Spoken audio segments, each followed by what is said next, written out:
देशभक्ति का नशा जिसे चढ़ गया, उसे अब दुनिया की कोई भी शक्ति नहीं रोक सकती। कुछ ऐसा ही हुआ रामनगर में। अंजलि, शेफाली, सुषमा, मालती और मधु 5 बहनें हैं और वो लोग रामनगर में एक छोटी सी झोपड़ी में रहते हैं। वो लोग बहुत गरीब हैं। मधु तो एकदम छोटी है, उसकी उम्र बस कुछ महीने है। उसको जन्म देते ही उसकी माँ मर गई और उसके पिता का देहांत तो उससे भी 5 महीने पहले हो गया था। अब उसकी सारी जिम्मेदारी बाकी 4 बहनों पर आ गई थी। हमें हमारी छोटी बहन की रक्षा करनी है। हाँ, बिल्कुल माँ के जैसा ख्याल रखना होगा।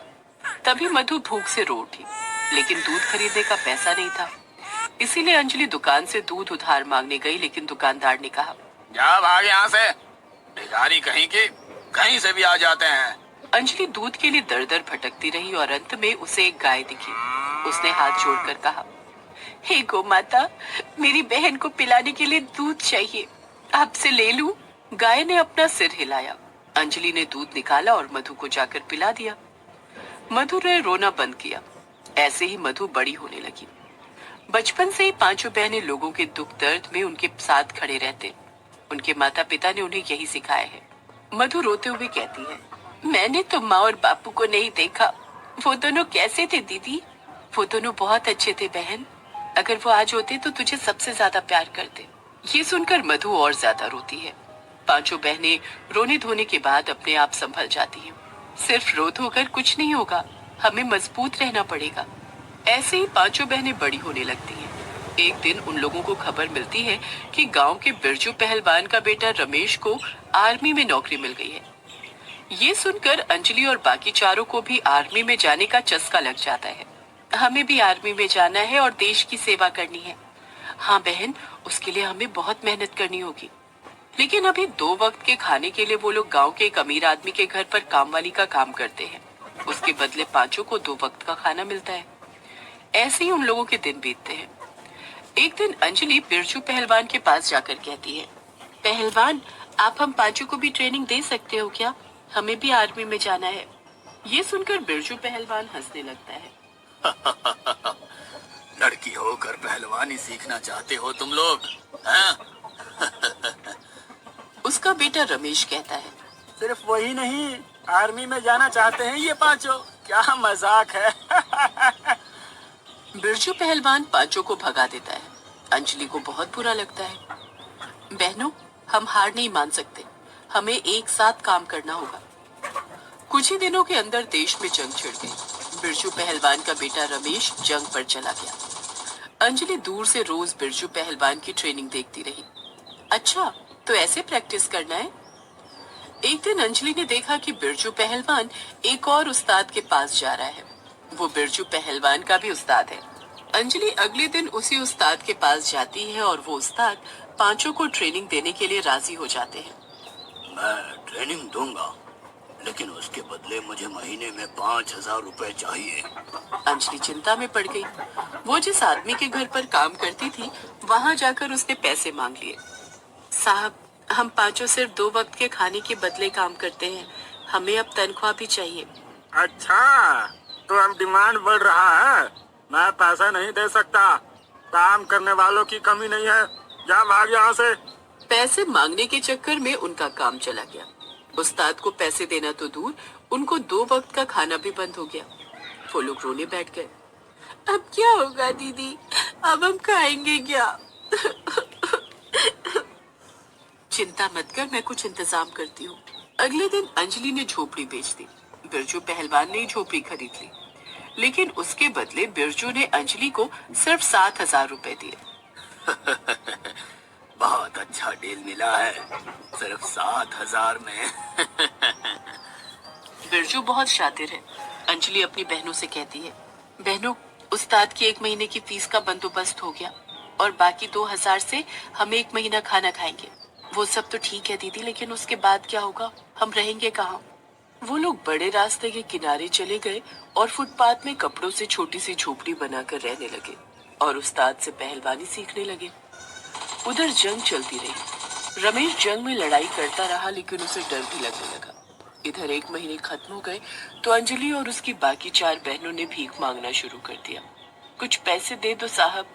हमें सपना पूरा करना है, कुछ पैसे दे दो ना साहब। इसी तरह उन लोगों का दिन बीतता रहा। हर सुबह उन लोगों के पास एक गाय आती और अंजलि उसे हर रोज केले के छिलके और रोटी खिलाती रही। इस तरह कुछ साल बीत गए। वो पांचों जवान हो गए, लेकिन बॉर्डर में जंग अभी तक चल रही है। अब रमेश को गुस्सा आने लगा। वो कुछ दिनों की छुट्टी लेकर घर आया तो बिरजू पहलवान ने उससे कहा, बेटे, केवल तनख्वाह से क्या ही हो रहा है? अपनी जान की बाजी लगाकर लड़ाई लड़ना पड़ रहा है। हाँ पिताजी, मैं भी वही सोच रहा हूँ। मैं नौकरी छोड़ देता हूँ। नहीं रे पागल, तो अपने कैंप से बंदूकें और बाकी चीजें उठाकर दुश्मनों को बेचना शुरू कर। उसमें तुझे बहुत पैसे मिलेंगे। ये बात रमेश को अच्छी लगी। वो जंग में लौट गया और रात को चुपके से बंदूकें चुरा कर दुश्मनों को बेचने लगा। अरे रमेश भाई, तुम तो बहुत अच्छा काम कर रहे हो। ये लो पैसे। पैसे देखकर रमेश की नीयत और खराब हो गई। वो और ज्यादा हथियार बेचना शुरू कर देता है। इधर अंजलि अपनी बहनों के साथ तैयार होने लगी। बहनों, कल एनसीसी में सिलेक्शन है। अगर कल हमें एनसीसी में जगह मिल गई तो आर्मी में नौकरी मिलना पक्की समझो। अगले दिन पांचों ने एनसीसी कैंप में एक प्रतियोगिता में हिस्सा लिया। इतने दिनों से कठिनाई से लड़ते लड़ते पांचों बहुत मेहनती और शक्तिशाली बन गए थे। इसीलिए हर एक प्रतियोगिता में वो लोग अव्वल नंबर पर आए। उन लोगों को एनसीसी कैंप में जगह मिल गई। वो लोग बहुत खुश हुए, लेकिन जगह मिलते न मिलते ही आर्मी सिलेक्शन की डेट आ गई। दोस्तों, दुश्मनों से हमारी लड़ाई चल रही है और वो भी कई सालों से। इसलिए हमें जल्द से जल्द लड़ाई करने वाले लोग चाहिए। पांचों बहनों को बंदूक चलाने की ट्रेनिंग दी गई, लेकिन तभी और एक ऑफिसर ने कहा, तुम पांचों तो हो बड़े बहादुर, लेकिन जंग में हम किसी लड़की को नहीं ले जा सकते। इसलिए अफसोस, तुम लोगों की सिलेक्शन नहीं हो पाएगी। पांचों का दिल टूट गया। अपने सपनों के इतने करीब आकर भी सब कुछ बिखर गया। सब कुछ खत्म हो गया दीदी, सब कुछ खत्म। हाँ दीदी, और बचा ही क्या है, हमें अब भीख ही मांगनी पड़ेगी। वो लोग रोते रहे। अंजलि को भी लगा कि अब सब कुछ खत्म हो गया है, लेकिन वो कहते हैं ना, अगर तुम किसी चीज को दिल से चाहो तो पूरी कायनात तुम्हें उससे मिलाने की कोशिश में लग जाती है। वो पांचों फुटपाथ पर चले आए, लेकिन उस रात उन लोगों को नींद नहीं आई। और तभी अंजलि ने देखा कि रमेश चुपके से एक बड़े से बैग में बहुत सारे पैसे लेकर आ रहा है। अंजलि ने उसका पीछा किया और देखा कि रमेश बिरजू पहलवान को सारा पैसा दे रहा है। ये लीजिए पिताजी, इस महीने का पैसा, पूरे 10 लाख रुपए। वाह बेटा, ऐसे ही बंदूक के दुश्मन को बेचकर पैसे कमाते रहे। अंजलि को सब कुछ समझ में आ गया। वो तभी अपनी बहनों को लेकर जंग के मैदान में पहुंच गई और कैंप में जाकर उसने ऑफिसर से सब कुछ कह दिया। ये क्या कह रहे हो तुम लोग? क्या ये सच है? सर, सच झूठ तो कल रात को ही पता चल जाएगा। अगले दिन रात को ऑफिसर नींद का नाटक करके पड़े रहे। अंजलि और बाकी चारों छुपे रहे। उन लोगों ने देखा कि रमेश ने कैंप में घुसकर बंदूकें ली और दुश्मनों के अड्डे की ओर चला गया। तभी अंजलि और ऑफिसर ने उसका पीछा किया और उसे रंगे हाथों पकड़ लिया। चोर कहीं के, जवान होकर कैंप से चोरी करता है। गलती हो गई सर, मुझे छोड़ दीजिए। वो लोग दुश्मन कैंप के करीब ही थे। तभी दुश्मनों ने ऑफिसर पर हमला कर दिया, लेकिन तभी अंजलि और 4 बहनों ने मिलकर दुश्मनों की खूब पिटाई की और ऑफिसर की जान बच गई। रमेश को अरेस्ट किया गया। गांव से बिरजू पहलवान को भी अरेस्ट किया गया। पांचों बहनों पर ऑफिसर संतुष्ट हुए। तुम लोगों ने आज बहुत अच्छा काम किया। तुम लोग लड़कों से कम नहीं हो, इसीलिए आज तुम लोगों को आर्मी में नौकरी दी जाती है। पांचों का सपना पूरा हुआ और इसके बाद सभी ने मिलकर दुश्मनों को भगा दिया और इसके बाद सभी खुशी खुशी रहने लगे। भारत माता की जय। राघवेंद्र पत्थर के पीछे से निकलकर हाथ में बंदूक लिए आगे बढ़ गया। दुश्मनों की तरफ लगातार फायर करता रहा, लेकिन तभी दुश्मन की एक गोली उसके हाथ को छूकर निकल गई और उसके हाथ से बंदूक नीचे गिर गई और तभी उसका पैर फिसल गया और वो खाई की तरफ गिरता चला गया। गिरते हुए भी राघवेंद्र सिर्फ भारत माँ की जय जयकार ही करता रहा। भारत माता की जय। भारत माँ की जय जयकार करते करते राघवेंद्र खाई में गिर गया। अब क्या होगा? क्या राघवेंद्र बच पाएगा? मगर कैसे बचेगा? इतनी ऊंची खाई से गिरने के बाद भी क्या भारत माँ का एक वीर सपूत इस तरह मर जाएगा? चलिए इस कहानी को शुरू से शुरू करते हैं। राघवेंद्र बिलासपुर नाम के एक गांव में रहता है। बचपन से उसे आर्मी ज्वाइन करने का सपना था। वो हट्टा कट्टा भी था और पढ़ाई में भी अच्छा था, इसीलिए आसानी से उसे आर्मी में नौकरी मिल गई। उसका सपना पूरा हो गया। राघवेंद्र के पिता मजदूरी करते थे। राघवेंद्र को नौकरी मिलने पर पहली बार उन लोगों को सुख प्राप्त हुआ। राघवेंद्र की माँ जानकी ने उसके पास आकर कहा, बेटा अब तू बड़ा हो गया है और तेरी नौकरी भी लग चुकी है, अब तू शादी कर ले। शादी? मगर मैं ज्यादातर तो बाहर ही रहता हूँ माँ। तभी वहाँ राघवेंद्र के पिता मदन लाल आते हैं। इसलिए तो शादी करना जरूरी है। हम दोनों बूढ़े हो रहे हैं, कभी भी कुछ भी हो सकता है। तू बाहर रहेगा, घर में बहू होगी तो हमारी देखभाल तो कर पाएगी। हाँ ये बात तो है। ठीक है माँ, आप मेरे लिए लड़की खोजिए, मैं शादी के लिए तैयार हूँ। मेरा अच्छा बेटा। जानकी ने लड़की ढूंढना शुरू कर दिया। राघवेंद्र ने एक बड़ा सा घर बनाया, अपने पिता को बहुत सारी जमीन जायदाद खरीद कर दी, अपनी माँ को बहुत सारे सोने के जेवर ला कर दिए। तभी राघवेंद्र से बहुत खुश हुए। उधर पायल नाम की एक लड़की अपने बॉयफ्रेंड से मिलकर घर लौटती है और तभी उसकी माँ बिमला उससे कहती है, बेटी तेरे लिए रिश्ता आया है। रिश्ता? मगर माँ मैं राजीव से प्यार करती हूँ। क्या फायदा ऐसे प्यार का? वो तो एक नल्ला है नल्ला, कुछ काम धाम तो करता नहीं, बस घूमता फिरता रहता है। उससे शादी करके क्या मरना है तुझे? ये लड़का आर्मी में नौकरी करता है, बहुत बड़ा घर है इसका, जमीन जायदाद है और इनके माता पिता भी बहुत अच्छे हैं। इससे शादी कर ले, बहुत सुखी रहेगी, मैं बता रही हूँ। पायल ये बात जाकर अपने बॉयफ्रेंड राजीव को बताती है। राजीव सच में एक घुमक्कड़ है, काम करना उसे अच्छा नहीं लगता। वो कहता है, क्या सॉलिड प्लान है यार, तो उससे शादी कर ले। वो तो बाहर रहेगा तो हम तो मिलते ही रहेंगे ना, और ऊपर से तू उसका पैसा मुझे देते रहना। हाँ राजीव ये तो अच्छा प्लान है, इस मामले में तेरा दिमाग बहुत अच्छा चलता है। पायल शादी के लिए राजी हो जाती है। पायल दिखने में बहुत अच्छी है। दोनों की शादी हो जाती है। राघवेंद्र कोई दहेज नहीं लेता है। सुहाग रात में राघवेंद्र पायल से कहता है, देखो पायल, मैं आर्मी में हूँ, मेरी जिंदगी का कोई भरोसा नहीं है और मैं हमेशा बाहर ही रहता हूँ। तो मैं जब घर पे नहीं रहूंगा या फिर अगर मुझे कुछ हो जाएगा तो तुम मेरे माँ बापू का ख्याल रखोगी ना?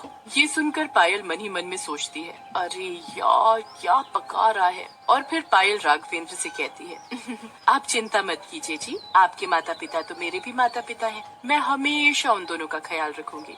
ये सुनकर राघवेंद्र को शांति मिलती है, मगर तभी उसके पास आर्मी के हेड कमांडो का फोन आता है। राघवेंद्र को तभी एक पहाड़ी इलाके में बुलाया जाता है क्योंकि वहाँ दुश्मनों ने हमला कर दिया है। वो फोन रखकर अपनी यूनिफॉर्म पहन लेता है और जाने के लिए तैयार हो जाता है। तब उसकी माँ जानकी एक लॉकेट लेकर उसके गले में पहना देती है। ये ले बेटा, ये लॉकेट तेरी रक्षा करेगा, अपना ध्यान रखना और लौट कर आना। जानकी और मदन लाल बहुत दुखी हो जाते हैं, लेकिन पायल तो मन ही मन बहुत खुश होती है।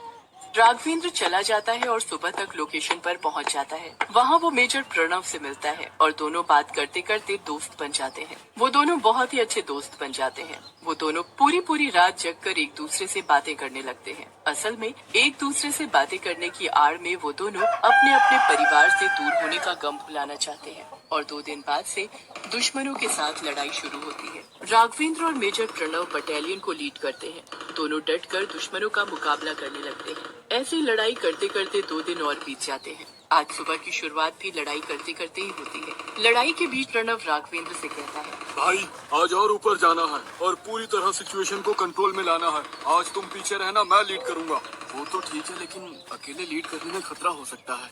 ये लो, ये लॉकेट पहन लो, ये मेरी माँ ने मुझे दिया था और बोला था ये लॉकेट मेरी रक्षा करेगा। मेरी माँ तो तुम्हारी भी माँ हुई ना, ये लो, ये लॉकेट तुम्हारी भी रक्षा करेगा। ये बोलकर राघवेंद्र प्रणव के गले में वो लॉकेट पहना देता है और फिर से लड़ाई शुरू होती है। मेजर प्रणव एकदम सामने से लीड करते रहते हैं, मगर तभी दुश्मन का एक बॉम्ब आकर प्रणव के पैर के एकदम सामने गिरता है और ब्लास्ट हो जाता है। मेजर प्रणव उड़कर कहीं और जाकर गिरते हैं। इसी बात से राघवेंद्र को बहुत गुस्सा आता है और वो एकदम सामने जाकर भारत माँ का नाम लेकर चिल्लाता है और दुश्मनों पर बुलेट की बरसात करने लगता है। भारत माता की जय। लेकिन दुश्मन की एक गोली उसके हाथ को छूकर निकल गई और उसके हाथ से बंदूक नीचे गिर गई और तभी उसका पैर फिसल गया और वो खाई की तरफ गिरता चला गया। गिरते हुए भी राघवेंद्र सिर्फ भारत माँ की जय जयकार ही करता रहा। भारत माता की जय। भारत माँ की जय जयकार करते करते राघवेंद्र खाई में गिरने लगा, मगर गिरते गिरते उसने अपने पॉकेट से एक बॉम्ब निकालकर दुश्मनों की तरफ फेंक दिया और दुश्मनों का अड्डा पूरी तरह से उड़ गया। मगर राघवेंद्र गहरी खाई की ओर गिरते चला गया, मगर उसकी किस्मत अच्छी थी। वो कुछ सूखे पेड़ की झाड़ियों में जाकर गिरा। और वो बच गया। मगर उस तरफ राघवेंद्र के बाकी साथी राघवेंद्र को ढूंढने लगे। ऊपर मेजर प्रणव का जला हुआ शरीर पड़ा था। उनका चेहरा इतना जल गया था कि कुछ समझ में नहीं आ रहा था कि ये कौन है, मगर उनके गले में वो लॉकेट था। उस लॉकेट को देखकर सभी को लगा कि यही राघवेंद्र है। मदन लाल, जानकी और पायल के पास संदेश चला गया कि राघवेंद्र अब इस दुनिया में नहीं है। मदन लाल और जानकी रो पड़े। हाय मेरा बेटा, मेरे बेटे को क्या हुआ? हाय मेरा बच्चा, मेरा बेटा। हे भगवान, हमेशा अच्छे लोगों को ही क्यों अपने पास बुलाते हैं? पायल मन ही मन बहुत खुश हुई, लेकिन सबको दिखाने के लिए वो भी रो पड़ी। हाय, अब मेरा क्या होगा? क्या होगा? एक दिन कॉफिन के अंदर बॉडी को लाया गया। उसके गले में वो लॉकेट देखकर इन लोगों को भी यकीन हो गया कि यही राघवेंद्र की बॉडी है। बहुत रोना धोना हुआ और उसके बाद उसका अंतिम संस्कार हो गया। और इसके बाद से ही पायल ने अपना असली रंग दिखाना शुरू कर दिया। वो मदन लाल और जानकी के ऊपर अत्याचार करने लगी। उन लोगों से खुद का काम भी करवाने लगी। ए बुढ़िया, इधर आ, मेरे पैर दबा दे। चल ए बुढ़े, जा मेरे लिए चाय बना कर ला। जानकी और मदन लाल पायल के इशारों पर नाचने लगे। हमारे साथ ऐसा क्यों कर रही हो बहू? अगर आज मेरा बेटा जिंदा होता। जिंदा नहीं है ना तेरा बेटा? मर गया है वो, अब कभी नहीं लौटेगा। पायल दोनों के ऊपर बहुत अत्याचार करने लगी। उधर खाई में गिरने के बाद राघवेंद्र बेहोश हो गया था। जब उसे होश आया तब उसने देखा कि वो एक जंगल में है। उसके पूरे शरीर में दर्द हो रहा है। मैं जिंदा हूँ। हाँ, मैं जिंदा हूँ। इतनी ऊंचाई से गिरने के बाद भी मैं जिंदा हूँ। राघवेंद्र उठकर चलने लगा, लेकिन वो जाएगा कहाँ? इतना घना जंगल, ऊपर से राघवेंद्र ने पिछले 2 दिन से कुछ खाया भी नहीं।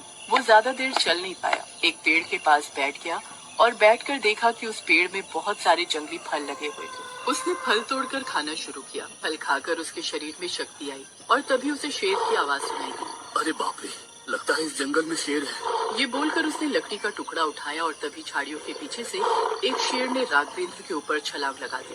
राघवेंद्र ने उस लकड़ी का इस्तेमाल करके अपने आप को बचाने की कोशिश की और उसने लकड़ी को शेर के मुंह में रख दिया, जिससे वो शेर अपना मुंह बंद ही नहीं कर पाया और वो भाग गया। राघवेंद्र फिर से बच गया। उधर पायल ने राघवेंद्र का सारा पैसा कब्जे में ले लिया। पूरी जमीन जायदाद अपने नाम करवा ली और जानकी से सारे गहने भी छीन लिए और उस घर को भी बेच दिया।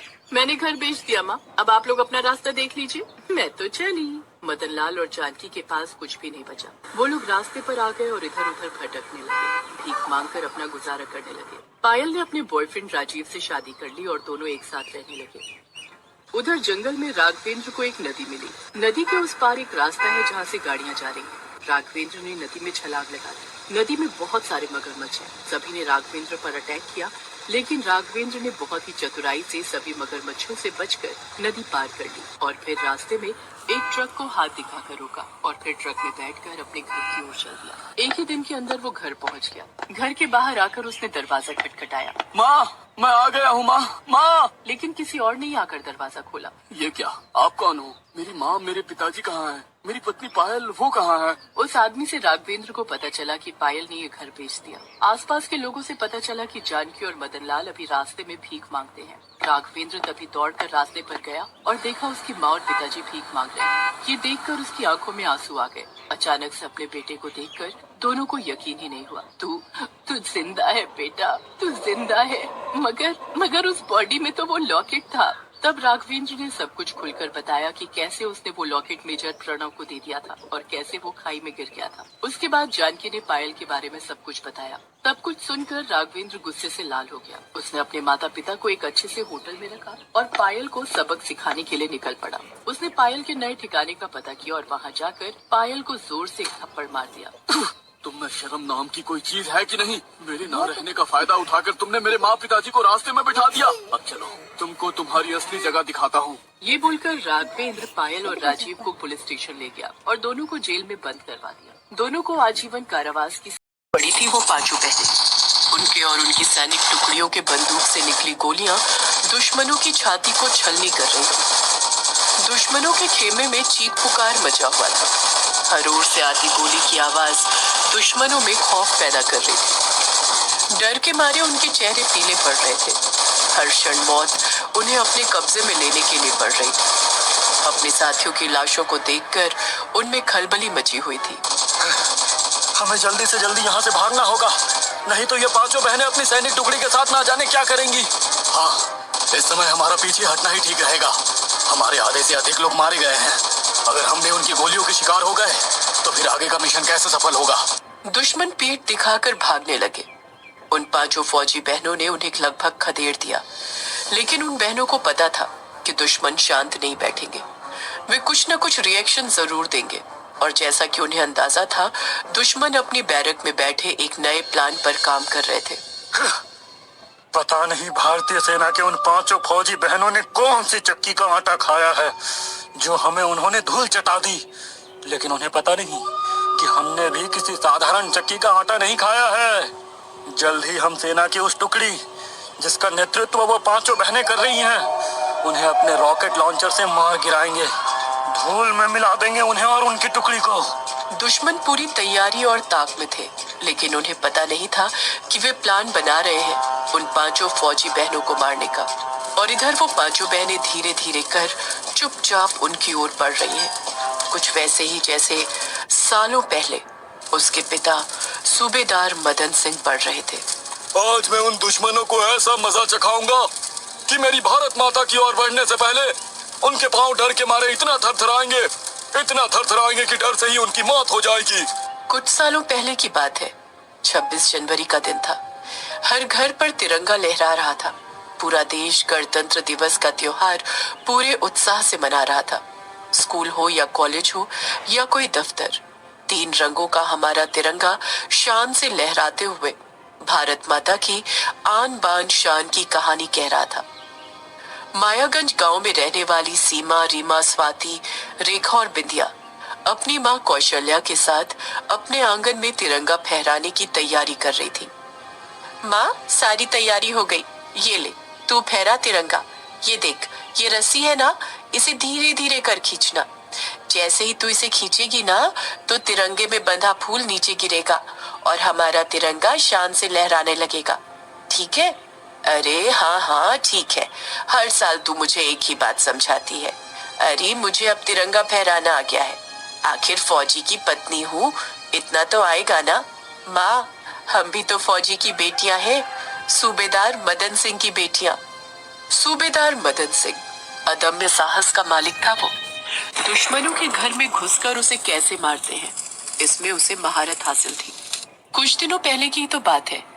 सेना के कमांडेंट ने एक अर्जेंट मीटिंग बुलाई। जवानों, हमें पक्की खबर मिली है कि दुश्मन देश आज कुछ आतंकवादियों को हमारी सीमा में प्रवेश कराने वाला है।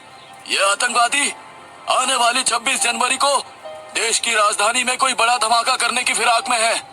जवानों, दुश्मन चोरी छिपे हमारी सीमा में घुसने वाला है, लेकिन हमें सीना तान कर उनका मुकाबला करना है। गोलियों से छलनी कर देना है उनका शरीर और उनके इरादे दोनों को। सर, आप बस ऑर्डर दीजिए, एक एक को ऐसी मौत मारेंगे कि वो हमारी सीमा तो क्या अपनी सीमा में भी घुसने से डरेंगे। बिल्कुल सूबेदार मदन सिंह, जाओ और दुश्मनों को नस्त नाबूद कर दो। जय हिंद, भारत माता की जय। जय हिंद, भारत माता की जय। सूबेदार मदन सिंह सैनिकों की एक टुकड़ी के साथ मिशन पर निकल गया। दुश्मन जहां से प्रवेश करने की सोच रहा था, उसने उस पूरे इलाके को सील कर दिया। जवानों, आप लोगों को यहाँ के चप्पे चप्पे पर नजर रखनी है। आपकी आंखें हमेशा खुली होनी चाहिए और दिमाग हमेशा अलर्ट होना चाहिए। मैं आज खुद उनकी सीमा में जाऊंगा और उनके मंसूबों पर इतनी गोली मारूंगा कि वो सोचने समझने के काबिल नहीं रहेंगे। सैनिकों, अगर मान लो मैं इस मिशन में शहीद हो जाता हूँ तो ये तुम लोगों की जिम्मेदारी है कि भारत माँ की पवित्र भूमि पर नापाक दुश्मनों के कदम नहीं पड़े। कोई शक? No sir. जय हिंद, भारत माता की जय। सारे सैनिक उस इलाके पर नजर रखने लगे। इधर सूबेदार मदन सिंह सर पर कफन बांधे दुश्मन के अड्डे की ओर बंदूक ताने बढ़ा जा रहा था। थोड़ी देर बाद ही वो दुश्मन के अड्डे पर पहुंच गया और उसने उन पर गोलियों की बारिश शुरू कर दी। तुम में से एक भी नहीं बचेगा मेरी गोलियों से, सबको मार गिराऊंगा। सूबेदार मदन सिंह ने दुश्मन खेमे में खलबली मचा दी। आधे से अधिक सैनिकों को उसने मार गिराया, लेकिन दुश्मनों को अपनी गोली का शिकार बनाते हुए वो खुद भी गोली का शिकार हो गया। दुश्मन की एक गोली हवा में लहराती हुई आई और उसके सीने में जा घुसी, लेकिन उसके चेहरे पर दर्द का जरा सा भी भाव नहीं आया, बल्कि उसके मुंह से निकला, भारत माता की जय, भारत माता की जय। ये कहते हुए उसने अपनी पीठ पर टांगे बैग से हैंड ग्रेनेड निकाला और एक एक कर दुश्मन के अड्डे पर फेंकना शुरू कर दिया। पल में ही उसने सारे अड्डे तबाह कर दिए, लेकिन इस समय तक उसका काफी खून बह गया था। उसकी आंखें धुंधला तो रही थी, लेकिन उसकी जबान पर अब भी एक ही शब्द था, भारत माता की जय, भारत माता की जय। सूबेदार मदन सिंह शहीद हो गए। उधर उसकी पत्नी और पांचों बेटियों को जरा भी नहीं पता था कि उसके वीर पिता ने 26 जनवरी के दिन बनाए गए दुश्मनों के मंसूबे को तो ध्वस्त कर दिया, लेकिन वो खुद भी शहीद हो गए हैं। वे सभी तिरंगा फहरा कर झंडे को सलामी दे ही रहे थे कि तभी सेना की ओर से एक फोन कॉल आया। फोन सूबेदार मदन सिंह की पत्नी ने उठाया। हेलो, आप सूबेदार मदन सिंह की पत्नी बोल रही हैं? जी, आप कौन? जी, मैं मेजर राजवर्धन बोल रहा हूँ। आपके पति भारत माता की आन बान शान के लिए शहीद हो गए हैं। क्या? सूबेदार सिंह की पत्नी जोर से चीखी और नीचे गिर पड़ी। माँ के चीखने की आवाज सुनकर पांचों बहनें भागी भागी माँ के पास आई तो उन्होंने देखा कि उनकी माँ बेसुध जमीन पर पड़ी है। उनकी माँ की सांसें रुक गई थी। तभी उन्हें हलो हलो की आवाज सुनाई पड़ी। उनकी बड़ी बेटी सीमा ने फोन उठाया। हेलो, कौन? फोन पर मेजर राज्यवर्धन ही थे। उन्होंने सूबेदार मदन सिंह के शहीद होने की बात सीमा को बताई। एक ही पल में पांचों की पांचों बेटियां अनाथ हो गईं। अगले दिन उन्होंने अपनी मां का अंतिम संस्कार किया। 3 दिन बाद जब उनके पिता का शरीर भी उनके गांव पहुंचा तो हर ओर से भारत माता की जय, भारत माता की जय के नारे लग रहे थे। जिसे देखो सूबेदार सिंह की वीरता की तारीफ कर रहा था। अरे, मैंने सुना है कि सूबेदार सिंह ने अकेले ही दुश्मनों के छक्के छुड़ा दिए। वो बेचारा शहीद तो हो गया, लेकिन उन्होंने दुश्मनों के खतरनाक इरादों पर पानी फेर दिया। हमें गर्व है सूबेदार सिंह पर, पूरे गांव को उन पर गर्व है। उनके अनाथ होने के बाद पूरे गांव ने उन पांचों बहनों की जिम्मेदारी उठाई। वे पांचों बहनें भी अपने पिता की तरह ही सेना में जाना चाहती थी। उनके लगातार प्रयास और मेहनत की बदौलत वे भी अपने पिता की तरह सेना में शामिल हो गई। बहरहाल वे पांचों बहनें अपने पिता की तरह ही दुश्मन के बैरक की ओर बढ़ रही थी। रीमा, स्वाति, रेखा, बिंदिया, देखो, हम लोग दुश्मनों के अड्डे से कुछ ही मीटर की दूरी पर हैं। यहाँ से कुछ भी हो सकता है, कुछ भी। दीदी, कुछ भी नहीं, यहाँ से जीत होगी हमारी, वैसे ही जैसे सालों पहले पापा जीत कर गए थे। वो ये बातें कर ही रहे थे, तभी अचानक गोलीबारी शुरू हो गई। वे बहुत ही सावधानी से आ तो रहे थे, लेकिन दुश्मनों में से एक ने अपनी दूरबीन से उन्हें देख लिया। वे फौजी बहनें चुपके से हमारी ओर आ रही हैं, लेकिन उन्हें पता नहीं, हमने भी सारी तैयारी कर रखी है। हम उनका मुंह तोड़ जवाब देंगे। दोनों ओर से गोलियां चलने लगी। पांचों बहनों ने एक बार फिर से मोर्चा संभाल लिया। उनकी गोलियों ने दुश्मनों पर कहर बरसाना शुरू कर दिया। एक एक कर दुश्मन की लाश जमीन पर गिरने लगी, लेकिन तभी रॉकेट लॉन्चर का एक गोला उन बहनों के बीच गिरा। वे सभी की सभी बुरी तरह घायल हो गई, लेकिन उन्होंने हार नहीं मानी। स्वाति, छोड़ना नहीं है इन्हें, छोड़ना नहीं है, खत्म कर देना है सभी को। इस बीच इन्होंने भी रॉकेट लॉन्चर निकाला और दुश्मनों के अड्डों को उड़ाने लगी। 15 मिनट के अंदर उन्होंने उस इलाके के सारे दुश्मनों को मार गिराया और भारत का तिरंगा वहां फहरा दिया। हालांकि अब उन सभी की सांसें भी टूट रही थी। वे सभी भी जमीन पर गिर पड़ी। उन्होंने जमीन को चूमा और कहा, भारत माता की जय, भारत माता की जय, जय हिंद। अपने पिता की तरह वे बहनें भी शहीद हो गई, लेकिन दुश्मनों को धूल चटा दी और भारत माता की भूमि पर उनके नापाक कदम नहीं पड़ने दिए। गांव की अनाथ फौजी बेटियां मीना, रीना, टीना, पूजा और गुड्डी का घर देश के बॉर्डर के पास वाले एक गांव में है। उनके माता पिता आर्मी कैंप में खाना बनाने का काम करते हैं। उनके पिता का नाम बिरजू और माता का नाम विमला है। जय हिंद कर्नल साहब, आज क्या खाएंगे आप लोग? अरे, आप दोनों जो खिलाएंगे हम खा लेंगे। आप दोनों के हाथ का खाना लाजवाब है। तो फिर आज रोटी और चिकन करी बना देते हैं। दोनों खाना बनाने में लगी गए कि तभी बाहर से गोलाबारी की आवाज सुनाई दी। कर्नल चिल्लाए, हमारे कैंप पर दुश्मन देश ने हमला कर दिया है, सभी अपना अपना पोजीशन ले लो। सभी ने हथियार लेकर पोजीशन ले लिया। बिरजू और बिमला रसोई के अंदर छुपे बैठे रहे। लड़ाई छिड़ गई। हाँ जी, सुनते हो, घर पर 5 बेटियां हमारे भरोसे बैठी है। अगर आज हमें कुछ हो गया तो उनका क्या होगा? चिंता मत करो बिमला, कुछ नहीं होगा। लड़ाई चलती रही। तभी बिरजू ने खिड़की से देखा कि एक दुश्मन पीछे से कर्नल को मारने आ रहा है। तभी बिरजू ने दौड़ लगाई और कर्नल को धक्का मार दिया। दुश्मन की गोली से बिरजू की मौत हो गई। ये देखकर बिमला भी चुप नहीं रह पाई। वो भी दुश्मन को मारने के लिए निकल गई, लेकिन दुश्मन की गोली से उसकी भी मृत्यु हो गई। कर्नल तो बच गया, लेकिन उस दिन वो पोस्ट देश के हाथ से निकल गया। दुश्मनों ने बागा पोस्ट नाम के उस पोस्ट पर अपना कब्जा जमा लिया।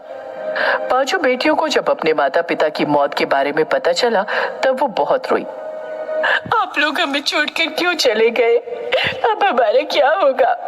हम अनाथ हो गए, हम अनाथ हो गए। 5 फूट फूट कर रोए। उसके बाद मीना ने सबको संभाल लिया, लेकिन उसके मन में एक जिद चढ़ गई। जिन्होंने हमारे माता पिता को मारा है, मैं उन लोगों को नहीं छोड़ूंगी। मैं आर्मी में जाऊंगी और इस मौत का बदला लूंगी। हम भी आर्मी में जाएंगे दीदी, और हम भी बदला लेंगे। इसके बाद 5 ने खुद ही ट्रेनिंग शुरू कर दी। हर रोज सुबह 5 बजे उठना पड़ेगा और उसके बाद 10 किलोमीटर दौड़ लगानी होगी। उसके बाद घर लौटकर कसरत करनी होगी। 5 इसी रूटीन से आगे बढ़ने लगे। उधर कर्नल चिंता में पड़ गए। जो लोग लड़ाई में मारे गए थे, उन लोगों का अंतिम संस्कार करने के बाद उनकी आंखों में भी आंसू आ गए। जो लोग आज मर गए हैं उनकी कसम, बाघा पोस्ट हम वापस लेकर ही रहेंगे। लेकिन दुश्मन बहुत शक्तिशाली है और अभी अभी इतने जवानों को खोने के बाद कर्नल भी थोड़े दिन के लिए चुप बैठ गए। उस तरफ मीना अपनी बहनों को लेकर हर सुबह ट्रेनिंग करती रही। हर सुबह वो दौड़ने जाते और एक कुत्ता उनका इंतजार करता रहता। मीना उसको बिस्किट खिलाती। ऐसे उन लोगों की कुत्ते के साथ दोस्ती हो गई। मीना उसे घर ले आई। आज से तू हमारे साथ ही रहेगा, तू भी इस परिवार का हिस्सा है। तभी घर के बाहर मीना का चाचा लखा आ गया। यहाँ से निकलो तुम लोग, जल्दी निकलो। लेकिन क्यों चाचा जी? घर तो हमारा है। कागज दिखाओ जरा। कागज? वो तो नहीं पता कहाँ है। ये देखो मेरे पास है। तुम्हारे बाप ने घर का कागज गिरवी रखकर मुझसे उधार लिया था, उस हिसाब से ये घर मेरा हुआ। निकलो यहाँ से। ऐसा मत कीजिए चाचा, हम कहाँ जाएंगे? 5 बहुत रोए धोए, लेकिन लखा का दिल नहीं पिघला। उसने 5 को घर से निकाल दिया। लखा के पास बहुत पैसा था। वो क्या करता था ये किसी को नहीं पता था। इस लखे के पास इतना पैसा आया कहाँ से? उसे तो मैंने कोई काम करते हुए नहीं देखा। पता नहीं यार क्या करता है वो, कोई झोल झाल वाला काम तो नहीं करता। लोग बस बातें बनाते थे, लेकिन उसका पैसा देखकर उसके साथ कोई पंगा नहीं लेता था। इसीलिए मीना और बाकी चारों को भी किसी से कोई मदद नहीं मिली। लखा ने सबको मना करके रखा था। सुनो गांव वालों, अगर मेरी 5 भतीजियों को किसी ने अपने घर में जगह दी तो मैं उसे गांव से निकाल दूंगा। इसी डर से 5 को किसी ने अपने घर के अंदर घुसने तक नहीं दिया। मीना ने कहा, कोई बात नहीं बहनों, हमें हमारी मंजिल पर टिके रहना है, चाहे कुछ भी हो जाए। तब उस कुत्ते ने राह दिखाई। वो कुत्ता एक बड़े से पेड़ के नीचे रहता था। उस पेड़ में एक बड़ा सा छेद था। 5 उसी के अंदर रहने लगे। उसके अंदर 5 को ठीक से बैठने तक नहीं मिलता था। कोई बैठ जाता था तो कोई खड़ा होकर ही सो लेता था। और सुबह उठकर पहले कसरत और फिर जंगल में से फल और सब्जियां तोड़कर खाना बनाना। ऐसे ही उन लोगों के दिन बीतने लगे। दूसरी ओर कर्नल लड़ाई के लिए आर्मी जवानों की झुंड इकट्ठी करने लगे। लड़कों, हमें कैसे भी करके बाघा पोस्ट को वापस लेना है। क्या तुम लोग मेरा साथ दोगे? Yes sir. कुछ ही दिनों के अंदर कर्नल ने बाघा पोस्ट पर बैठे हुए दुश्मनों के ऊपर हमला कर दिया। लेकिन पता नहीं कैसे दुश्मनों को पहले से ही इस अटैक के बारे में पता था। वो लोग तैयार होकर ही बैठे हुए थे। कर्नल हार गए। इस बार भी वो मरते मरते बचे। भला उन लोगों को पता कहां से चल गया कि हम अटैक करने वाले हैं? अजीब है। कर्नल फिर से तैयारी में लग गए। इधर कठिनाई के साथ जूझते जूझते 5 लड़कियां बड़ी होने लगी। वो लोग जवान हो गई और एनसीसी कैंप में भर्ती हो गई। एनसीसी कैंप में मुफ्त में खाना भी मिलता था, इसीलिए इतने दिनों बाद पांचों को भरपेट खाना मिला। उस कुत्ते को भी खाना मिलता रहा। एनसीसी कैंप में वो कुत्ता भी उन लोगों के साथ ही रहता था। एक दिन एनसीसी कैंप में चोरी हुई। बहुत सारे लोगों का मोबाइल फोन चोरी हो गया। सब लोग परेशान हो गए। तब मीना ने कुत्ते से कहा, जा मोती, मैंने तुझे ट्रेनिंग दी है, जा और चोर को पकड़ कर ला। मोती सूंघते सूंघते एक लेक के किनारे पहुंच गया। वहां खुदाई करके देखा गया कि एक प्लास्टिक बैग के अंदर बांधकर सभी मोबाइल फोन को रखा गया था। सबको अपना अपना फोन मिल गया। मोती सूंघते हुए आगे बढ़ा और जंगल में से उस चोर को भी ढूंढ कर निकाला। उसका नाम गुल्लू था। गुल्लू को देखकर मीना को कुछ याद आ गया। अरे, मैंने तो एक बार इसे चाचा के घर पर देखा था। ये चोरी चकारी करता है। इसका मतलब क्या चाचा भी? मीना चिंता में पड़ गई। कैंप में पांचों लड़कियों की और कुत्ते की जय जयकार होने लगी। उस तरफ कर्नल चिंता में पागल हो रहे थे।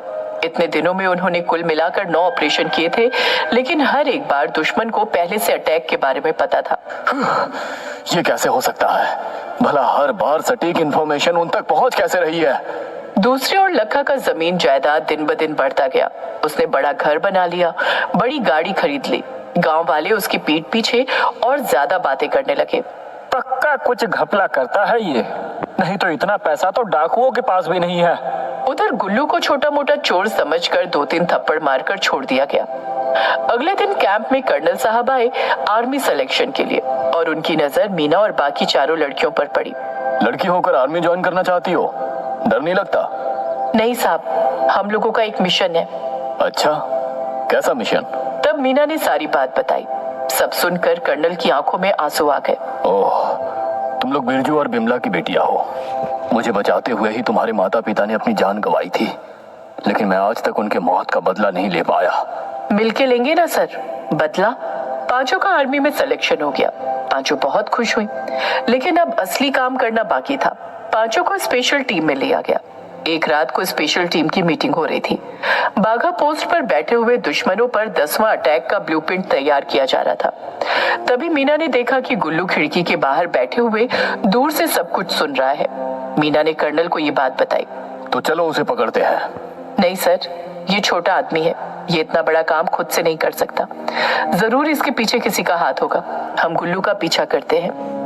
मीना और कर्नल ने चुपके से गुल्लू का पीछा किया और गुल्लू जिसके पास गया वो देखकर मीना खड़ी की खड़ी रह गई। चाचा? इसका मतलब चाचा ने ही हर बार दुश्मनों को खबर दी। लखा ने गुल्लू से कहा, तू बस ऐसे ही इंफॉर्मेशन ला गुल्लू, तुझे मैं मालामाल कर दूंगा। दुश्मनों से बहुत पैसा मिलता है मुझे। तभी कर्नल ने लखा पर बंदूक तान दी और मीना ने गुल्लू पर। अरे अरे अरे अरे, ये क्या बचाओ। दोनों को अरेस्ट किया गया और आजीवन कारावास की सजा दी गई। इस बार दुश्मनों को खबर नहीं मिली। उनके ऊपर अचानक से हमला किया गया। मीना ने इस ऑपरेशन को लीड किया। दुश्मन पूरी तरीके से हिल गए। इस बार भी कर्नल को पीछे से एक दुश्मन मारने के लिए आया और अचानक से वहां मोती आ गया और उसने दुश्मन की छाती पर छलांग लगाई और उसे नोच नोच कर मार डाला। कर्नल बच गए। कर्नल, मीना और बाकी चारों ने मिलकर बाघा पोस्ट वापस ले लिया। माँ, पापा, आज हमारा सपना पूरा हुआ। आज हम लोगों ने आप दोनों की मौत का बदला लिया है। सभी बोलो, भारत माता की जय, भारत माता की जय। कर्नल बहुत खुश हुए। उन्होंने मोती को आर्मी ट्रेनिंग के लिए भेज दिया और वहां से मोती को भी आर्मी में नौकरी मिल गई। पांचों को बड़ा ऑफिसर बना दिया गया। रहने के लिए घर दिया गया और इसके बाद से पांचों खुशी खुशी देश की सेवा करने लगे। दोस्तों, आप लोगों को